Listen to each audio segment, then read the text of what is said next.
And today we will cover inverse reinforcement learning and GAIL.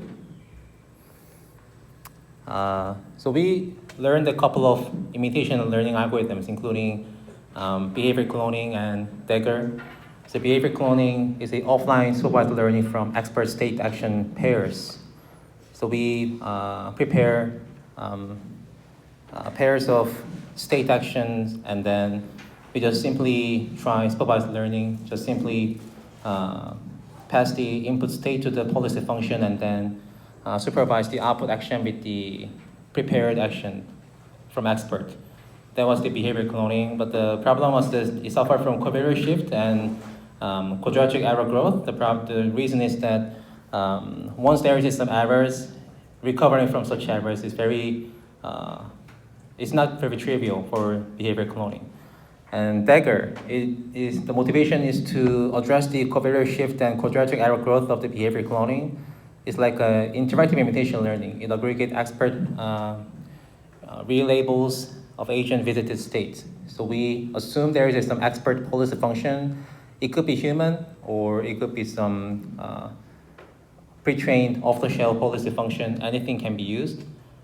Or some deterministic geometric algorithms, anything can be used. And then once there is some errors, during the rollout, our agent visits some state, and then we try to collect labels from such expert policy, and then we aggregate prepared offline data set and then newly labeled data set to retrain our policy function. That was the Dagger, and it reduces error to linear bound, OT epsilon, by no regret online learning.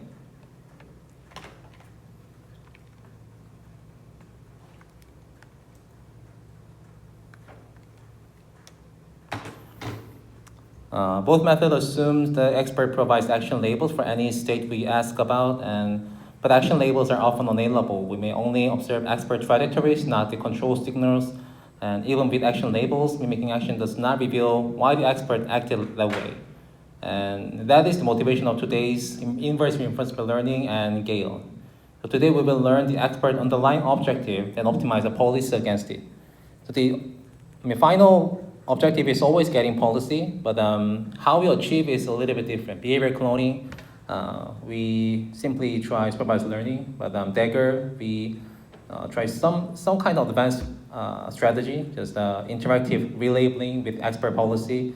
But and then today's topics like inverse reinforcement learning and GAIL, both tries to first try to figure out the underlying objective, which is the reward function, then optimize policy against it. So final goal is always policy function, getting policy function. But how we achieve that is a little bit different for these four algorithms. So let's first see the inverse reinforced learning and with the linear reward. So and here we try to, in inverse reinforcement learning, so inverse means like an opposite direction, right? So far we studied forward reinforcement learning, forward reinforcement learning, and inverse. Forward reinforcement learning assumes we have reward function. Reward function could be designed by humans, or maybe mostly designed by humans. And then the goal is to getting policy function using predefined reward functions. But the inverse reinforcement learning, the direction is opposite. From expert policy, we try to figure out what is the optimal reward function to maximize, to represent the expert trajectory. That is the goal of inverse reinforcement learning. And why we learn reward function? The motivation of inverse reinforcement learning. Reward function is the most transferable representation of a task. A policy describes how to act in one specific environment. A reward describes what we are trying to achieve. And a reward transfers across dynamics, embodiments, and initial conditions. Specific actions do not. So let's take an example. A self-driving expert reward: stay in line, avoid collision, reach destination, generalize to new cars, maps, and traffic patterns, right? So actions could highly depend on actual embodiment. Each car has different configuration, so that although the numbers of each action is the same, like same vector, same action vector, but depending on embodiment, what actually agent is doing could be very different, although the action vector is the same, identical. But the reward function, it could be generalizable to any embodiment and any dynamics and any initial conditions, right? So that is the reason why we try to inverse reinforcement learning, why try to figure out the reward function. And if we recover the expert reward, we can train a new agent with standard reinforcement learning, explain expert behavior and detect suboptimality, right? As I said, always the final goal is getting policy function. Once we figure out reward function from expert trajectory, we can train a new agent with standard reinforcement learning. We've learned lots of standard reinforcement learning, right? I mean, there can be PPO or the behavior cloning or anything can be used. But once we figure out reward function, we can try standard reinforcement learning. And this motivates inverse reinforcement learning, invert the standard RL pipeline. Let's see in detail. So as I said, the four reinforcement learning, what we have studied so far. So given is dynamics is defined in simulator. If we are using simulator, that is already defined in simulator. In your final project, PD controller might be the important dynamics. And reward function is also given, as I said. It's mostly designed by humans, and the goal is finding optimal policy function. But inverse reinforcement learning, today's topic, is as I said, opposite direction. So given dynamics and expert demonstration from expert policy function, we'd like to find reward that makes policy function pi star optimal. And inverse reinforcement learning, the reward is unknown, the expert behavior is supervision signal. And once we recover reward R, we obtain a policy by running any standard RL algorithm on R. The key challenge is that actually many reward functions can explain the same demonstrations, right? We have expert trajectory, but many combinations of reward function could explain the same expert demonstration. So the problem is fundamentally ill-post. Ill-post means 1 to n problem. 1 to n. From one expert demonstration, there can be many combinations of reward functions, right? So it's an ill-post problem. And given any set of demonstrations, infinitely many reward functions are consistent with them, actually. So trivial example could be just simply making reward function to 0. For all state, make every policy optimal, right? Any policy becomes the best policy. That is the most trivial solution. But it's definitely useless but consistent, actually. Consistent across any task, regardless of any task, making reward always to 0, that makes any policy function becomes best policy, then definitely it is useless, right? And then there can be also this kind of scaling and shifting ambiguity. If R explains the expert, so does C R plus D for any constant C, positive C, and any constant D. And reward shaping is from 1999. Reward shaping, this one, is the same optimal policy for any, phi? And the conclusion is that we cannot recover R uniquely. We must add a structure or preference, some inductive bias, right? Because any arbitrarily reward function, if we do not set any constraint or if there is any inductive bias, then there can be any limitless number of reward functions that explain the expert trajectory. So that we need to introduce some constraint or inductive bias to address this kind of ill-postness. Different inverse reinforcement learning methods differ precisely in how they resolve this ambiguity. And the first one, as I said, is the linear reward, feature-based linear reward. That is the first category of inverse reinforcement learning, the most simplest one. The first simplification is that we assume the reward is a linear combination of hand-designed state feature. From this one, we can know that this is not very optimal, and it already depends on this kind of hand-designed state. There can be many states, right? There can be many states, position, orientation, or some distance.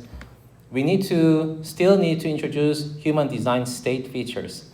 So that mathematically, reward function could be designed like this. And here, phi is a known feature vector, and W is the unknown weight vector. So this one is unknown feature vector. State here is a function of state, right? So that we need to select which state we are going to use for modeling reward. And we need to also define what is the kernel function. That it depends on your choice, so that it, unfortunately, it does not automatically figure out what is the good state or what is the good kernel function. You need to still make those kinds of things with your hands. But still, W here, the weight of each hand design state features could be automatically figured out from inverse reinforcement learning. Here are example features. So example feature for driving is like distance to lane center, speed deviation, distance to nearest obstacle, and fuel use. Anything depends on your choice. But as I said, still we need hand design state features. The reward learning problem reduces to learning the weight vector W.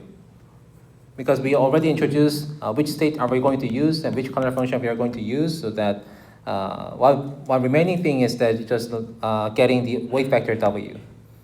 And this assumption was introduced in ICML 2004, and it's the foundation of classical inverse reinforcement learning. Of course, the problem is that linear reward in raw feature is restrictive. It is not expressive. The expressiveness is limited. The feature can be made expressive. Polynomial, RBF kernel function, or learned encoder can be used to make it expressive, but still it is a linear reward.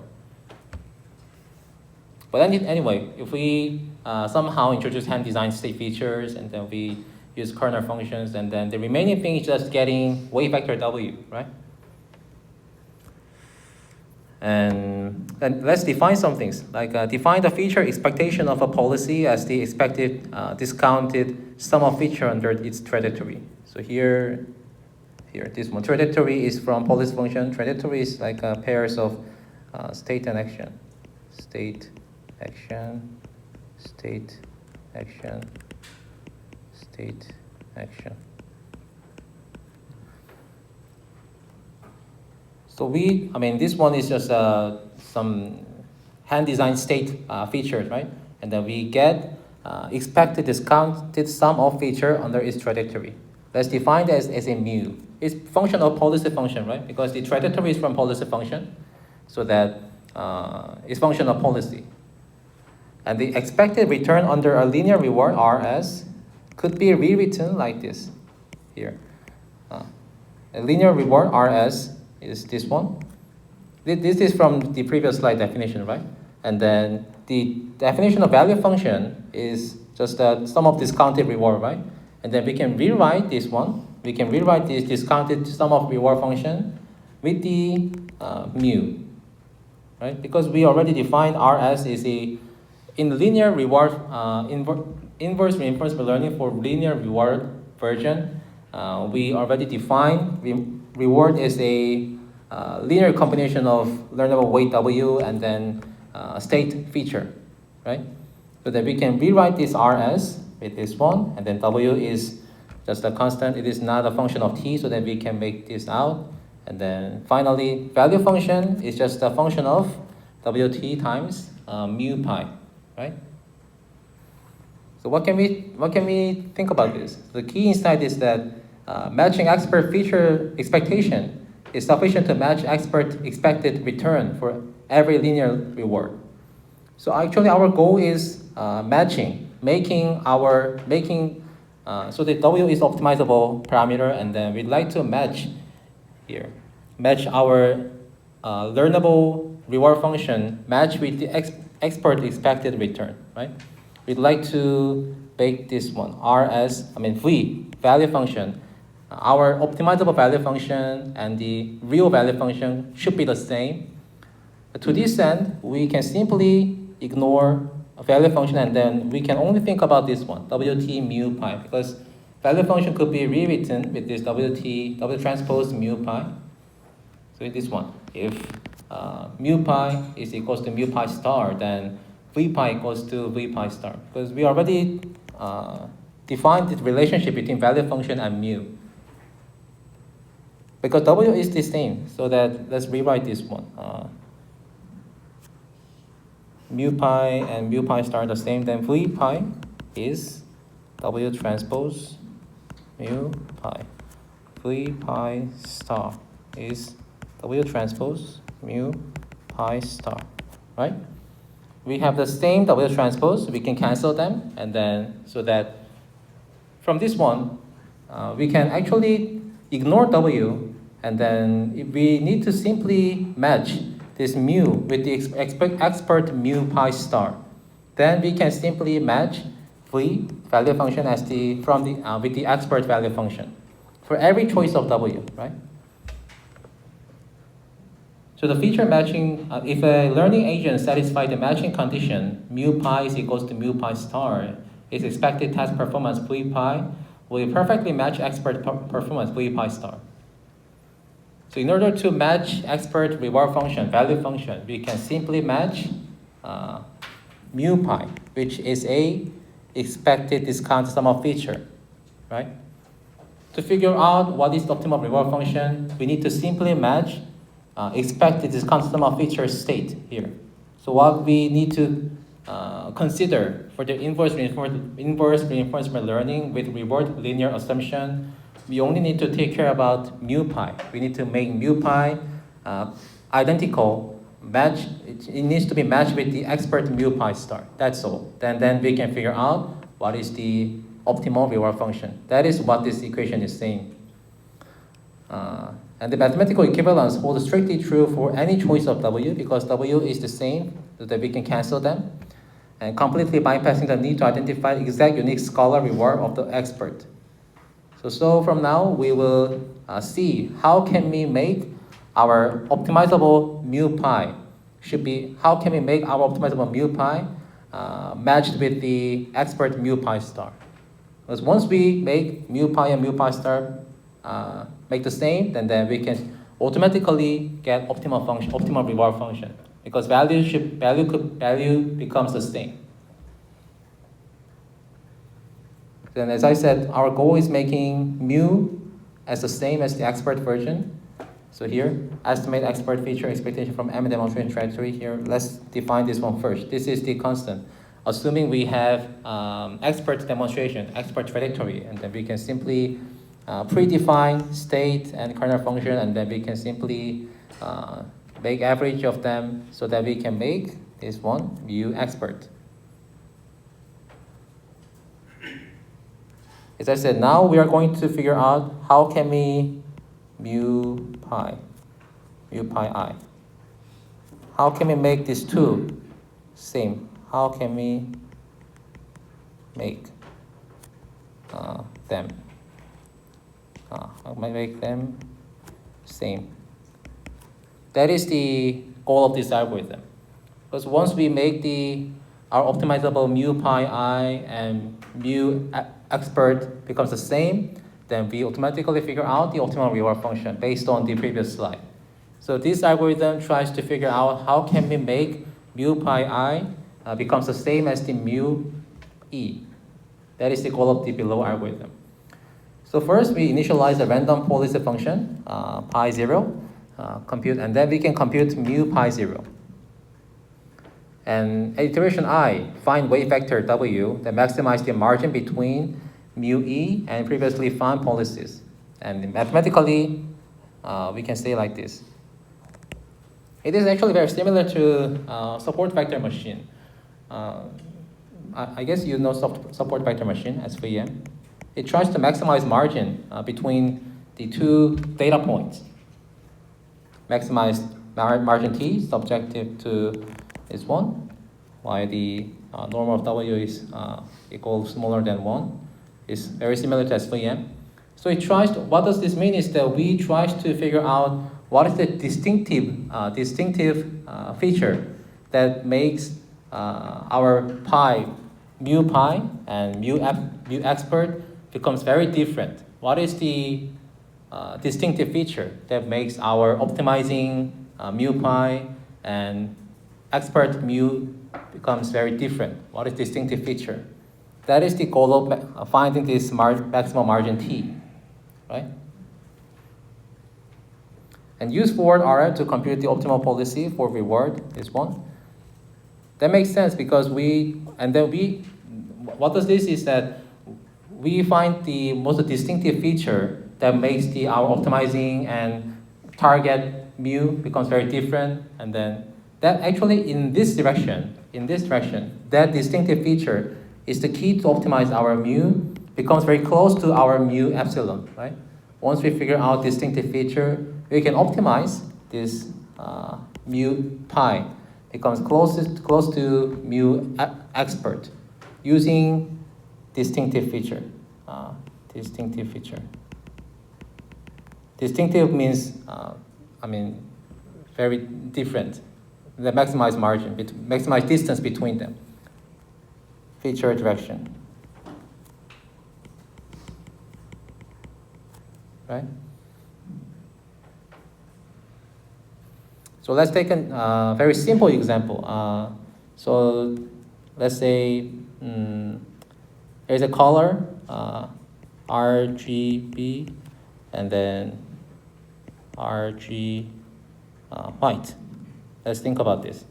And then this is our pi, mu pi, and this is mu expert. We'd like to make RGB close to RGW. And then we know that what is this distinctive feature? The third dimension is the distinctive feature, right? So that we can only focus on the third channel. We can focus on the third channel. We can make B close to W. That's all, right? Because RG, they have very small margin, but the third channel B, RGB and RGW, the third channel is the distinctive feature dimension, right? So that we can focus only on this feature dimension, and then that is the goal of this second step. We'd like to figure out what is the distinctive feature dimension. And then we can perform some optimization to make RGB, the third channel, close to W. That is the third step. Compute forward RL to compute optimal policy pi star for reward WT, the state feature, and then compute mu pi I gain. We repeat this again and again. And then once margin T is below the tolerance epsilon, we stop the algorithm, iterative algorithm. So it's like a SVM, close to SVM. We're simply getting some feature that maximize margin, and then we optimize our mu pi close to mu e, and then we keep repeat this again. And then once the margin is smaller than tolerance epsilon, then we stop the algorithm. And then we just return the mixture of policies to achieve feature expectation close to mu epsilon, mu e. As I said, always the goal is getting policy function, mixture policy function, right? Our goal is making policy function.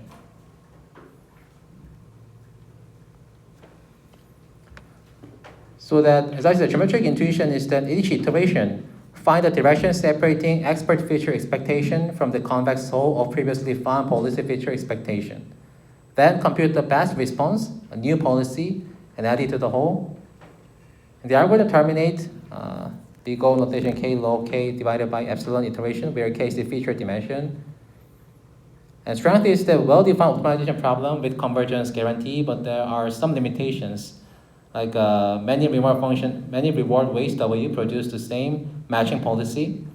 The recovered W is not unique, and no probabilistic semantic. The second limitation is the important one. Assumes the expert is exactly optimal. Real demonstrations are noisy and suboptimal. We need a principled way to assign probability to demonstration under a reward hypothesis. This motivates maximal entropy inverse reinforcement learning, which will be introduced in next slide. So far, good? Any question? Good? And the second version inverse reinforcement learning is maximum entropy. Introduced in 2008, and the goal is defining a probability distribution over trajectory that matches expert feature expectation, should be low entropy, and is otherwise as uninformative, high entropy as possible. So for some trajectory that matches expert feature expectation, we try to make entropy low. Entropy means like a randomness. I mean, so that if there is a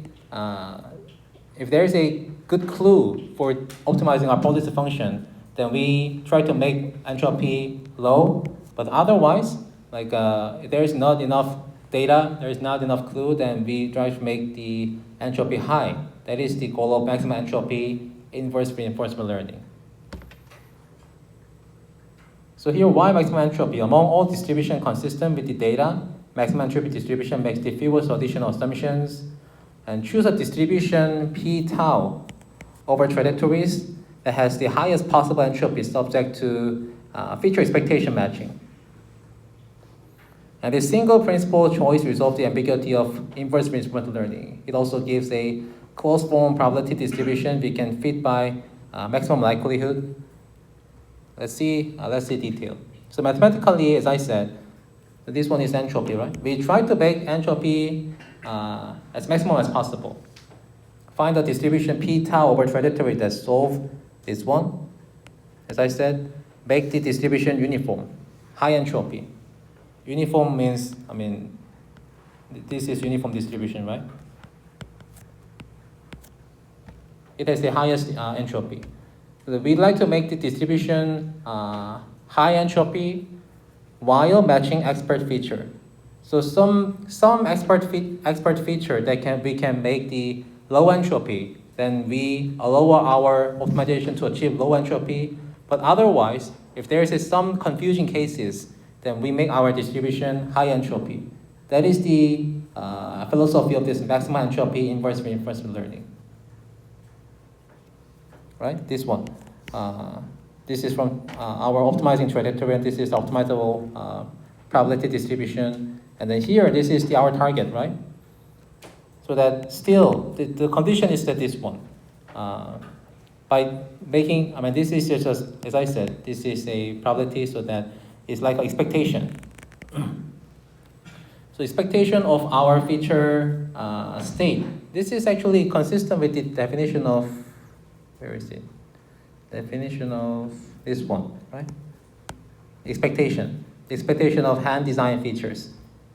So this one again. Expectation of hand design feature should be expert expectation of hand design feature.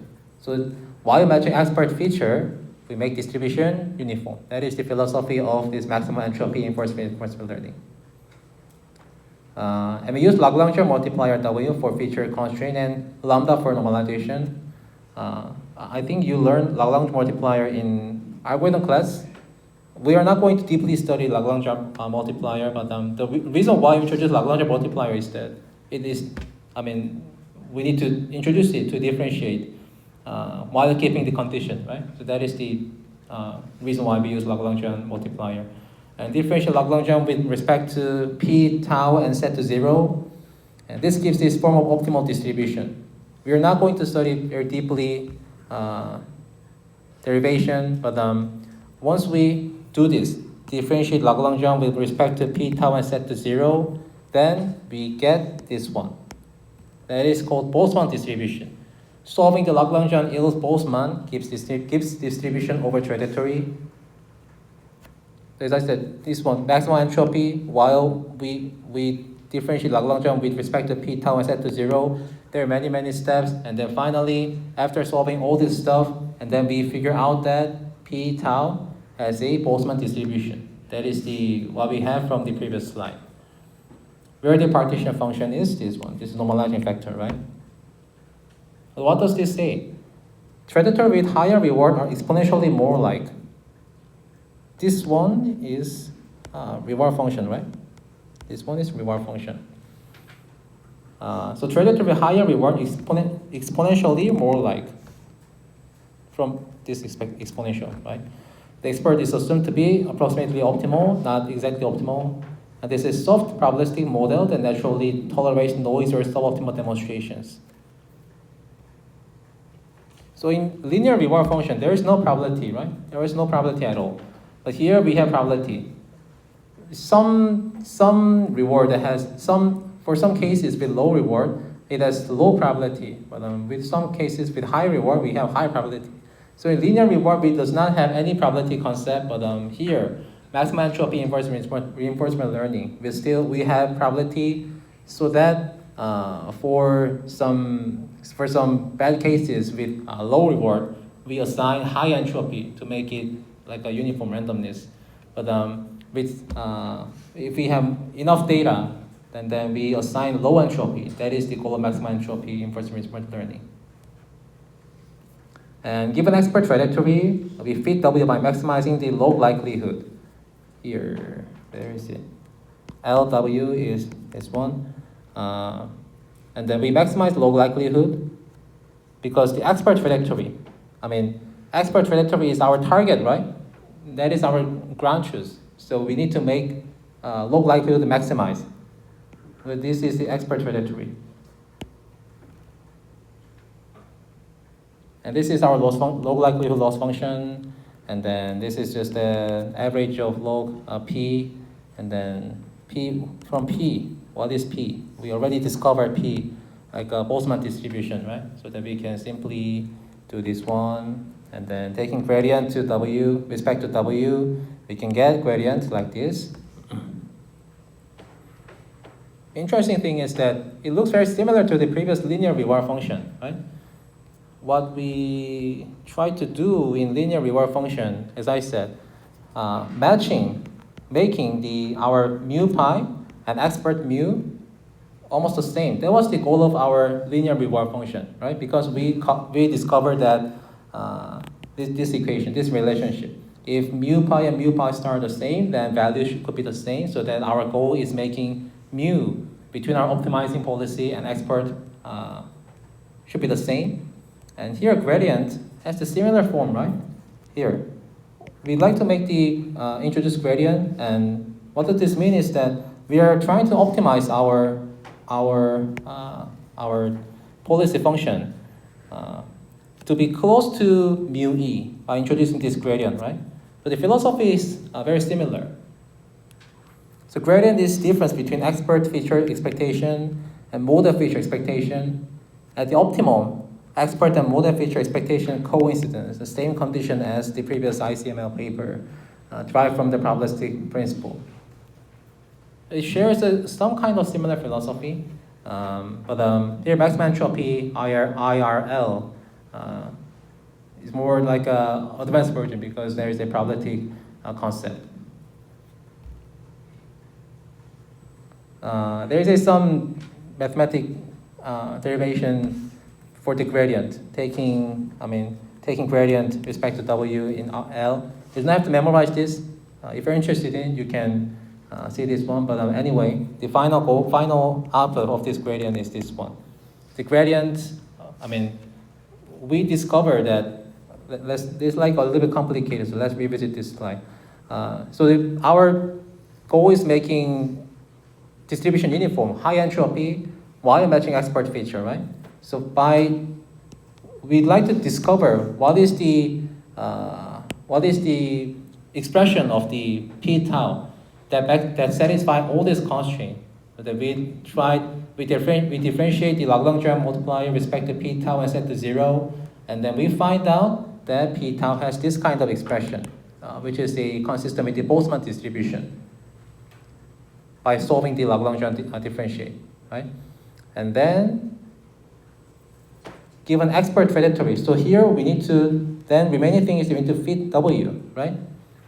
We need to fit W. So far we do not have W. But here we have expert trajectory.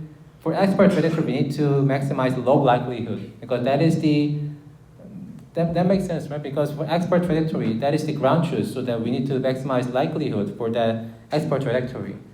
So the optimizing parameter is W. So the loss function is the parameter of W, parameterized with W. And then we need to fit W by maximizing log likelihood given expert trajectory. Right? So that in this way we can fit W in a direction of making our mu pi and expert mu becomes the same. in the direction of this right, in the direction of making these two terms identical. And there's a derivation of how can we get gradient, but you do not have to memorize this. So therefore, the final, anyway, we have gradient. In maximum entropy IRL, we have gradient like this. The hard part is computing expectation under P, anything W, sum over all possible trajectories. And the same discrete MDPs, dynamic programming, can be used in high-dimensional continuous problem, important sampling, running RA inside of our IRL loop. As I said, you do not have to memorize this. The important thing is that we get gradient in this expression. And let's see the exact algorithm then. So the input is expert trajectories, feature phi, dynamics P, S prime, and then compute mu E from demonstration. This is constant. We are assuming we have expert demonstration so that we can pre-compute the mu E from demonstration. And then we initialize weights, and then we solve forward RL on the reward. RWS is like this one, W transpose phi S to get pi W. And then compute the expected state visitation, DWS under PIW. So whether state visitation is like some kind of density function where our state is located at under pi W. And the compute model feature expectation, this one, mu W. And as I said, the gradient is like this one, mu E, mu W. This is the gradient that we derived from previous slide, right?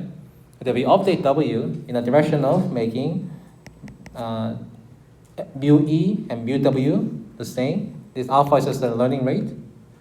We perform this again, and return reward RW. RW is defined in this, and then policy pi W. The reward function is parameterized by W, but policy itself is not parameterized W. Policy is just the typical policy function. We've learned policy function, right? Input is state, output is action, but it is trained with this reward. It trained with forward RL algorithm under reward RWS. So by doing this, we can get optimal reward function and policy function that is trained against our optimal reward function. That is there are two outputs. So there are two outputs in maximum entropy IRL. Optimal reward function and policy function that is learned against that our optimal reward function. This is consistent with the previous one, right? We have this gradient, mu E and the mu. This is expectation of our state feature, right?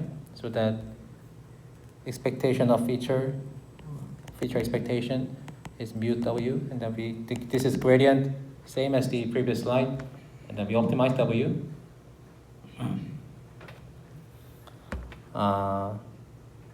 It could be a little bit complicated, but the important thing is that the philosophy is almost the same as the previous linear reward.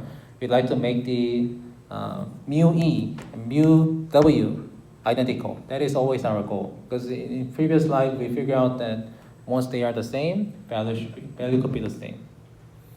And each outer iteration runs a full RL solve. This is expensive but conceptually clean. You figure out that this forward RL. As I said, forward RL is what we've learned so far, like PPO or DQ network, anything we've learned so far. But for every iteration, we need to run forward RL. That is obviously very expensive, right?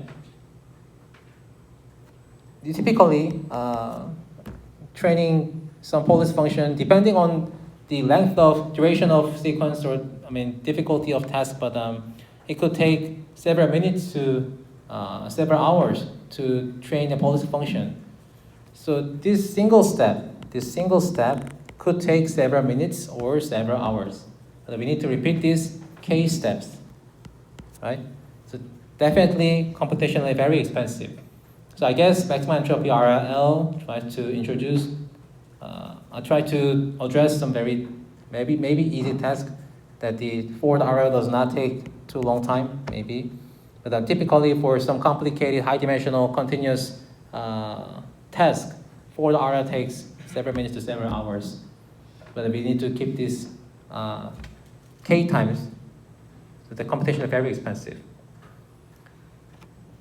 So here, the inner forward RL is the bottleneck in modern deep applications. That is the reason why IRL conceptually interesting, but not very used these days. It is too computationally expensive. Linear reward is almost also same. In linear reward, where is it? We use forward RL here. We have forward RL. So for iterative algorithm, inside the loop, we need to use forward RL that is too computationally expensive. So that is the reason why IRL, although computation, it is conceptually interesting, not very used these days.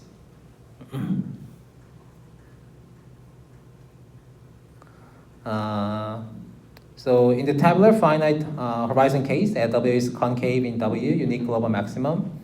Probabilistic interpretation, average relatively has defined likelihood, principled handling of suboptimal demonstrations, and deep maximum entropy IRL replace the transpose phi s with the neural network. This is similar to the GAIL. We've learned GAIL, next slide. Same gradient trains with data by backpropagation. And this deep extension removes the linear feature restriction but retain maximum entropy foundation. Limitation that remains, the inner forward RL requires every iteration computationally heavy. This IRL, inside the loop, it needs to perform forward RL for every iteration that is computationally too expensive. As I said, it's not very widely used these days.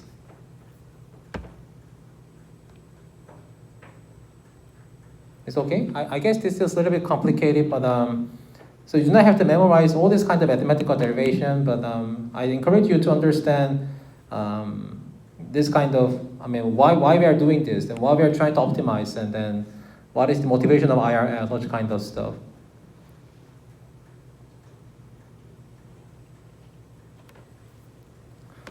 And let's proceed to GAIL.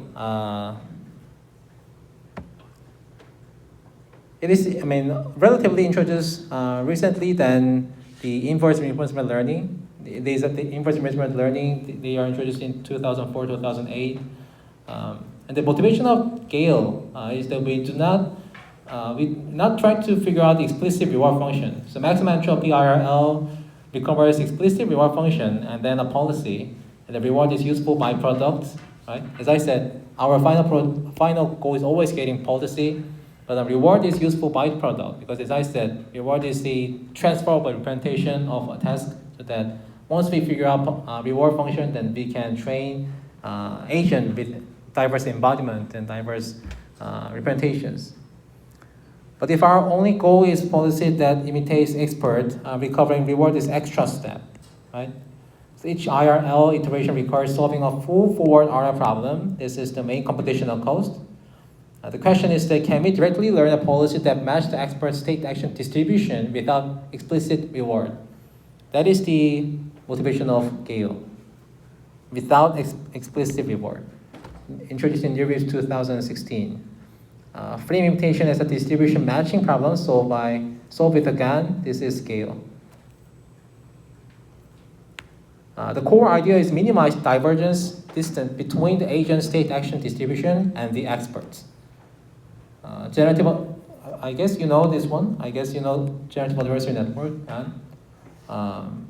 We will briefly recap in next slide, but it tried to introduce generative adversary framework in the reinforcement learning. A policy pi generator. So here, the policy becomes generator, produces state action samples. Discriminator D tries to distinguish them from expert samples. The policy is updated to full discriminator, pushing the distribution closer to experts. Demonstration, the discriminator is updated to better separate the two distribution. That is a typical adversarial training framework, right? At equilibrium, the discriminator cannot tell them apart. The policy has the imitated expert. The important thing is that there's no explicit reward function. There's no explicit reward function at all. The discriminator outputs plays the role of learned reward signal, right? The discriminator tries to discriminate what is our action from our state action pair trajectory from our policy function or expert trajectory. The generator tries to fool that discriminator so that in the ideal case, when training becomes successful, then our discriminator cannot tell what is the trajectory from our policy function and what is trajectory from the expert demonstration, so that is trained without any reward function, right? So that, reward typically should be designed by humans, but in GAIL framework, we do not have to explicitly design reward function. That is the good point of GAIL. Let's briefly recap the generative adversarial network. Introduced in year 2014, and the two network plays a minimax game. Generator G, there are two networks, generator G and discriminator D. Generator G maps noise Z to fake sample G, Z. And the discriminator D puts a probability that sample is a real. Right? And then this equation says that generator G tries to fool discriminator while discriminator D tries to classify what is the fake sample and real sample.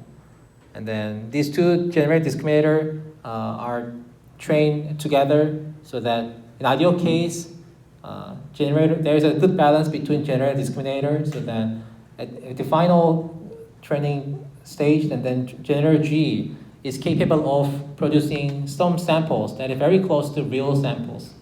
That is the goal of generative adversarial network. And these here distinguish real from G. G to make full real. Equilibrium, dx is 0 to 5 everywhere. D cannot tell what is the real and what is fake, while G can produce very good looking samples. That is the very brief introduction of generative adversarial network. And then this one, the GAIL tries to introduce this kind of generative adversarial training framework into policy function training.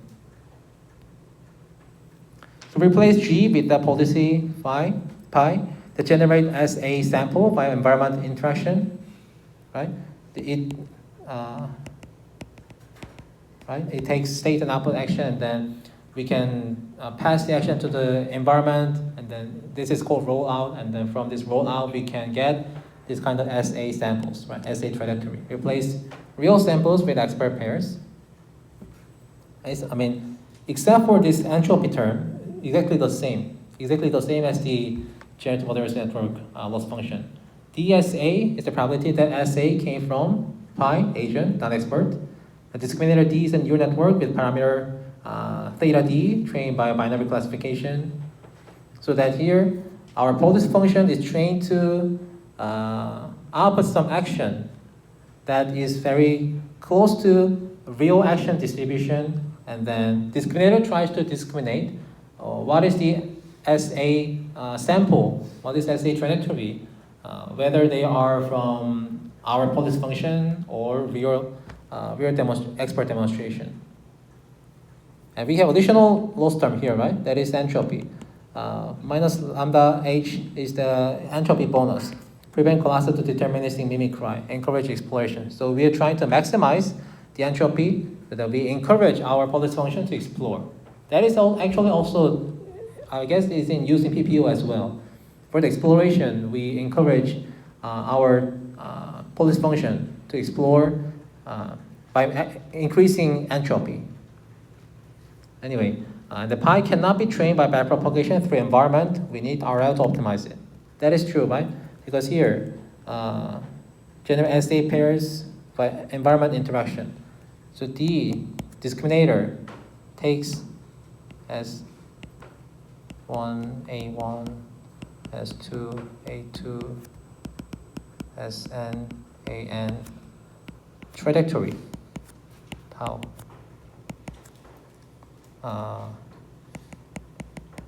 Right? And then this trajectory tau is from environment interaction. For example, simulation. Our policy function outputs action, and then we pass the action to the policy simulator, and then we have updated states. repeat this again, again, again. That is called rollout, right? And then we use SA trajectory as an input of discriminator. But I'm here, policy,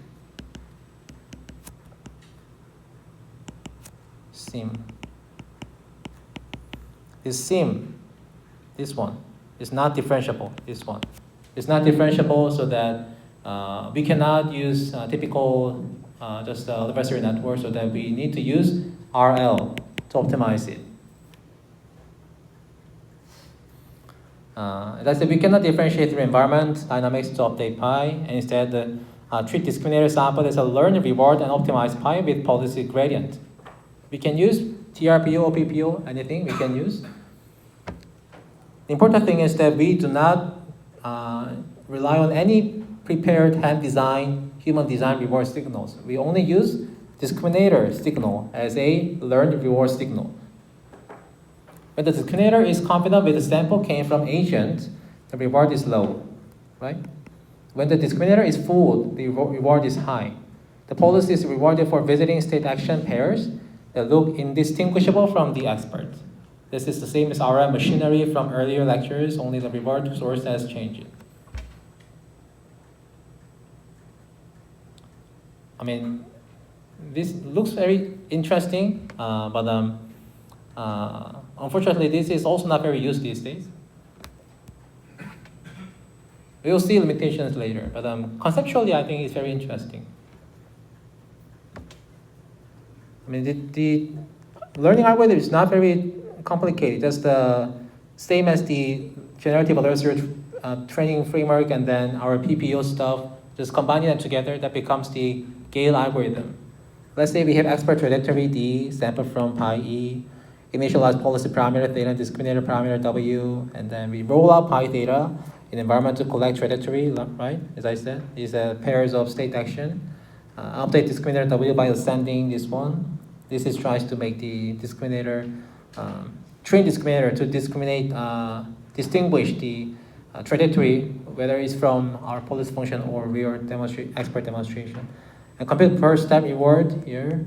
Update the theta with the policy gradient, TRPO, PPO using RT. So it's exactly the same as the PPO algorithm, except reward is from discriminator, right? Original PPO reward was mainly designed by human, but here we use reward function fully from discriminator, some neural network. That is the only difference from standard PPO. Remaining thing, almost the same. The two network train alternatively D, supervised classifier, and pi policy gradient.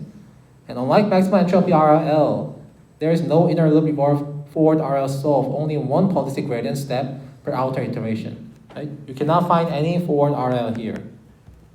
In maximum entropy IRL or linear reward IRL, we should try forward RL in the training iteration, but here, GAIL, we do not have to do that. That is actually a very good point compared to inverse reinforcement learning, because trying the forward reinforcement learning for every iteration is computationally very expensive, but we can bypass it in GAIL framework.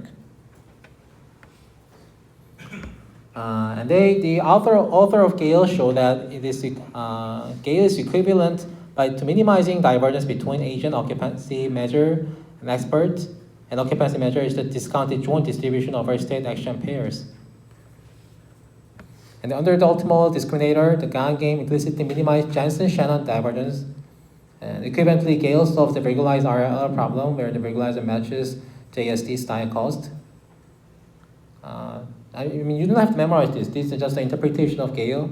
There can be, these are maybe a little bit out of scope of this course. You do not have to fully memorize this one.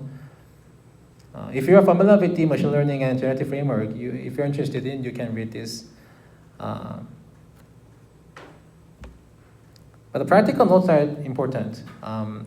So the discriminator architecture, a small MLP taking SA as input is usually enough, same input modality as the policy. An update balance. If D becomes too strong, the policy receives flat gradient. If too weak, the reverse signal is uninformative. Common stabilizer gradient penalized on D. WGAN gradient penalty style. Spectral normalization, lower learning rate for D than for pi. Policy optimizer TRPO in the original paper. PPO is essentially all modern codon releases. Entropy bonus is important. Match the maximum entropy spirit and prevent premature mode collapse and sample efficiency. GAIL needs many environment interaction to update pi. The expert this data set itself can be small. And let's compare them. Let's compare. So we've learned 4 algorithms so far for imitation learning. Behavior cloning, Dagger, maximum entropy RL, and GAIL. In interactive experts, Dagger requires it, right? Once our agent performs rollout, and then we need a new label in the rollout, right? From interactive experts. And inner forward RL, maximum entropy requires it. For every iteration, it needs to perform forward RL. Recover reward, yes, although they are just a linear combination and require hand-designed state features, it can recover reward. The GAIL, implicitly, right? Discriminator becomes reward. The strength of GAIL is that no explicit reward engineering, where it is learned implicitly by discriminator. I mean, in theory, it looks very completeness and very interesting. No interactive expert needed, works from fixed demonstrations alone, and no inner forward RL slow, much faster per iteration than classical IRL. Scales to high-dimensional continuous control with deep network, but the problems are sample inefficient environment interactions. GAIN is many on-policy rollouts. That is true because generative models network requires lots of training data, but this probability signal is too weak, only by binary classification. Inherits GAN training instability. That is the most biggest problem. Mode collapse, Reto hyperparameter, oscillation. I'm not sure you've tried to train GAN, but training GAN is not very trivial. It requires very non-trivial hyperparameter calibration, and training often breaks so that GAN training is very unstable, unfortunately. So reward is implicit. And the first part of today's lecture, I introduced that reward is the most transferable representation. Although embodiment could be different, once we figure out reward, the reward can be used for different embodiment. But here, the reward function from GAIL, it is unfortunately not transferable because it is very specific to each embodiment because it takes SNA pairs. So reward is implicit. It cannot be transferred to new environment, unlike recover maximum entropy RL reward. Sensitive to discriminator capacity and update schedule, practical tuning is non-trivial. That is consistent with the second limitation.